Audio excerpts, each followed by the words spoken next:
छोड़िए, वो तो प्रधानमंत्री के खिलाफ एलिगेशन लगा रहे हैं बिना नोटिस दिए, बिना कोई डॉक्यूमेंट दिए। सर ये रिकॉर्ड पर नहीं जाना चाहिए सर।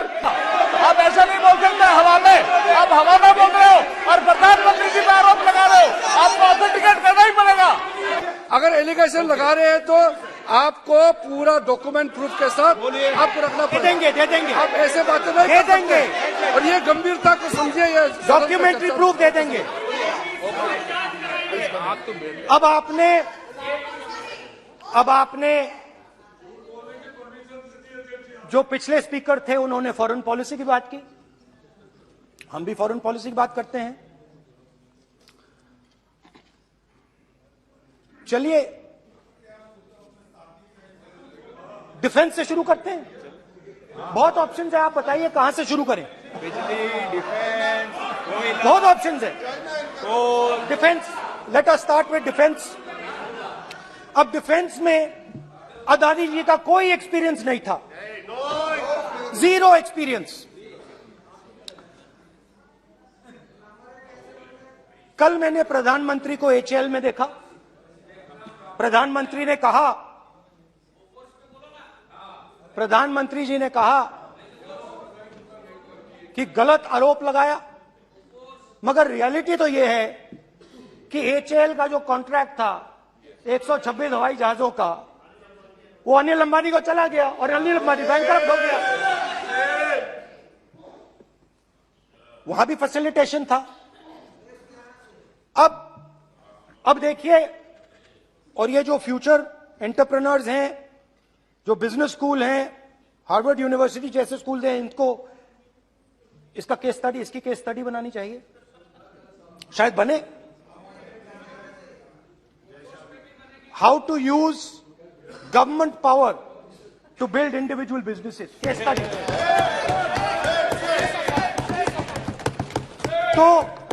तो अब देखिए, अदानी जी की डिफेंस में इंटरेस्ट देखिए।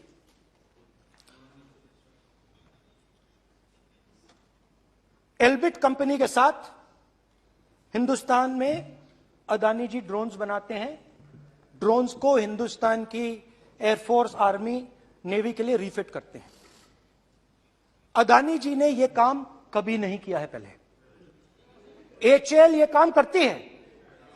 हिंदुस्तान में और भी कंपनीज हैं जो यह काम करती हैं, मगर प्रधानमंत्री जी इजरायल जाते हैं और उसके एकदम बाद अदानी जी को यह कॉन्ट्रैक्ट मिल जाता है, मगर एक नहीं मिलता।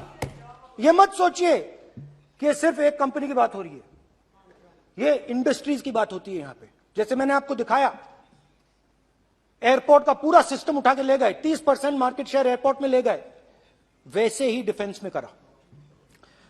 तो 4 डिफेंस की इनके पास कंपनीज हैं। यह काम इन्होंने कभी नहीं किया। स्मॉल आर्म्स, जिसमें टवॉर है जो हमारी स्पेशल फोर्सेस यूज करती है, आर्मी यूज करती है, जिसमें गलील स्नाइपर राइफल है, ये सब अदानी जी बनाते हैं। सीधा स्ट्रेट इजरायल में प्राइम मिनिस्टर जाते हैं, प्राइम मिनिस्टर के साथ वहां पे मतलब बीच में पैदल चलते हैं और फिर जादू से पीछे से इंडिया का फर्स्ट कॉम्प्रिहेंसिव एमआरओ मिल जाता है मेंटेनेंस के लिए, जहाजों के मेंटेनेंस के लिए। स्मॉल आर्म्स का बिजनेस मिल जाता है, इजरायली जो ड्रोन्स हैं उसका बिजनेस मिल जाता है। मतलब जो हिंदुस्तान और इजरायल का डिफेंस का रिश्ता है वो पूरा का पूरा अदानी जी के हाथ में चला जाता है, खत्म कहानी। हाँ, उसमें पेगासस भी है, तो पता नहीं वहां से क्या मतलब पेगासस कैसे आया, क्या हुआ, किसने दिया।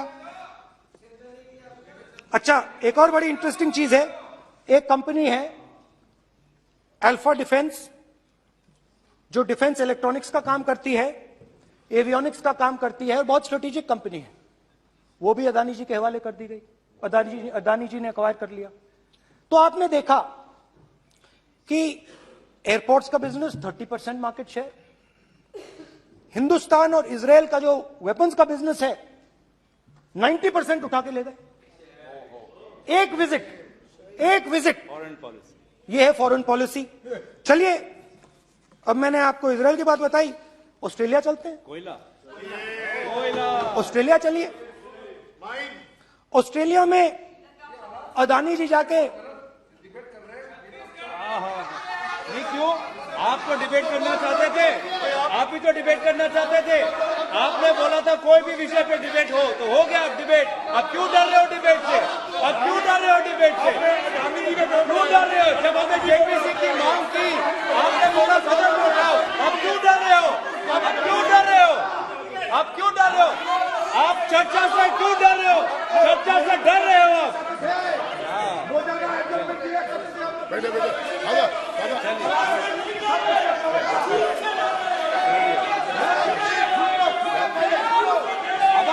अब सुनना पड़ेगा, अब सुनना पड़ेगा, अब सुनना पड़ेगा। ऑस्ट्रेलिया जाते हैं, प्रधानमंत्री ऑस्ट्रेलिया जाते हैं।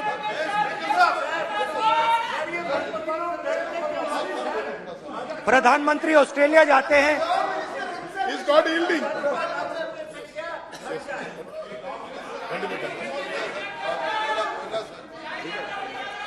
ऑस्ट्रेलिया जाते हैं। क्या नंबर बताएं? 369।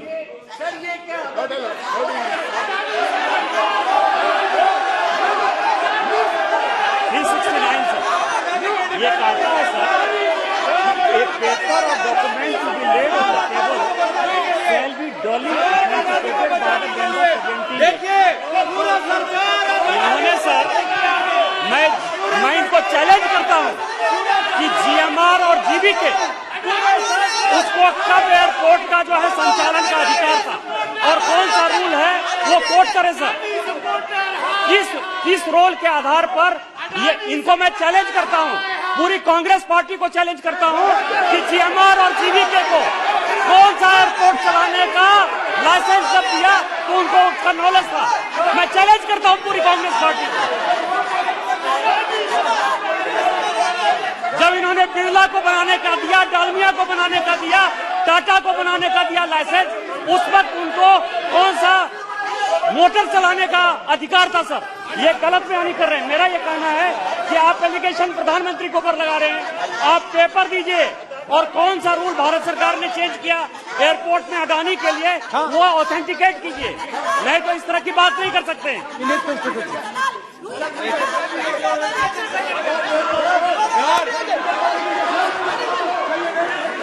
करना पड़ेगा, ऑथेंटिकेट करना पड़ेगा। राहुल गांधी जी आपको ऑथेंटिकेट करना पड़ेगा। आप ऐसा नहीं बोल सकते हवा में, आप हवा में बोल रहे हो और प्रधानमंत्री जी पे आरोप लगा रहे हो। आपको ऑथेंटिकेट करना ही पड़ेगा। आप ऐसे ही बोल रहे हो कि जीएमआर का जीवीके के समय रूल था, कहा था रूल, कोई रूल नहीं था। आपको यह तो ऑथेंटिकेट और ऑथेंटिकेट करके ही रखना पड़ेगा आपको। पहले रखिए और उसके बाद आगे बात करने देंगे, नहीं तो माफी मांगिए देश से। आप प्रधानमंत्री जी पे आरोप लगा रहे हैं, सर बोलने दीजिए। अनाप शनाप आरोप लगा रहे, बिना किसी डॉक्यूमेंट के आरोप लगा रहे प्रधानमंत्री जी पे।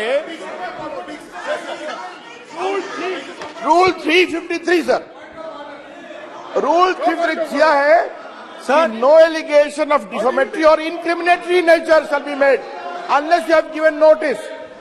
छोड़िए, वो तो प्रधानमंत्री के खिलाफ एलिगेशन लगा रहे हैं बिना नोटिस दिए, बिना कोई डॉक्यूमेंट दिए। सर ये रिकॉर्ड पर नहीं आना चाहिए सर, ये बिल्कुल रूल का उल्लंघन है। और क्या क्या बातें वो कह रहे हैं सर, मैं उसको रिपीट नहीं करना। Reckless allegation, baseless allegation, in violation of rules, sir ये स्वीकार नहीं होना चाहिए। ओके सर, एक सब बैठिए। ऑस्ट्रेलिया पीएम जाते प्लीज हैं। बैठिए, आप प्लीज बैठिए। वरिष्ठ वकील साहब बैठिए। ऑस्ट्रेलिया जाते हैं। एक मिनट राहुल जी, एक मिनट। नियम 369 भी मैंने देखा है, 3 भी देखा है। मेरा आग्रह है, सदन भारत की संसद है, हम एक ही विषय पर सारी राष्ट्रपति की चर्चा लगाए, ये उचित है क्या? फिर आपको बोलना बोले नहीं स्पीकर नो, साहब, गलत तरीका है राहुल गांधी जी, आप बोल रहे नहीं, हैं गलत तरीका है। क्या देश को संदेश देना चाहते हैं आप? क्या संदेश देना चाहते हैं देश को? चलिए राहुल गांधी जी। ऑस्ट्रेलिया में प्रधानमंत्री जाते हैं। आप बोलिए। सर, स्पीकर सर,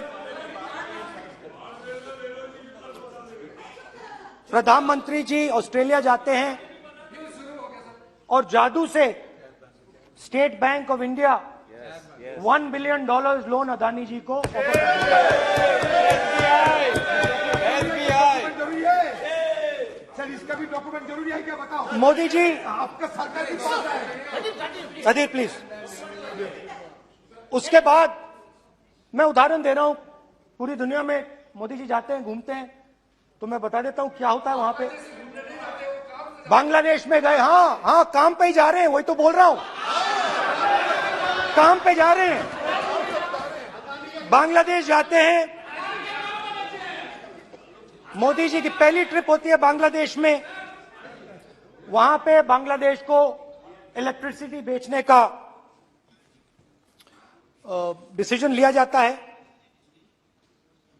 कुछ ही दिन बाद बांग्लादेश पावर डेवलपमेंट बोर्ड 25 साल का कॉन्ट्रैक्ट अदानी जी के साथ साइन कर देता है।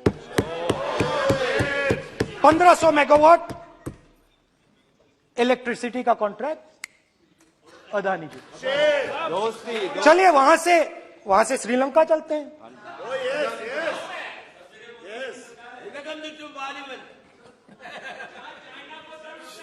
जून 2022 में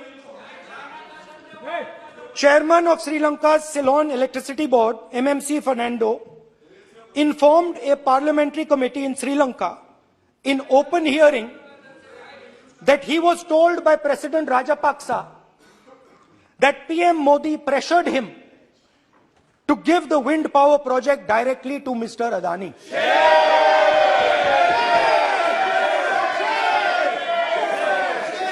मतलब श्रीलंका इलेक्ट्रिसिटी बोर्ड के चेयरमैन कहते हैं कि उन्होंने राजापाक्सा जी ने कहा कि हिंदुस्तान के प्रधानमंत्री ने उनको कहा है कि ये विंड पावर का प्रोजेक्ट है, ये अदानी जी को देना है। तो ये रही आपकी फॉरेन पॉलिसी। ये हिंदुस्तान की फॉरेन पॉलिसी नहीं है, ये अदानी जी की फॉरेन पॉलिसी है, उनके बिजनेसेस बनाने की फॉरेन पॉलिसी है।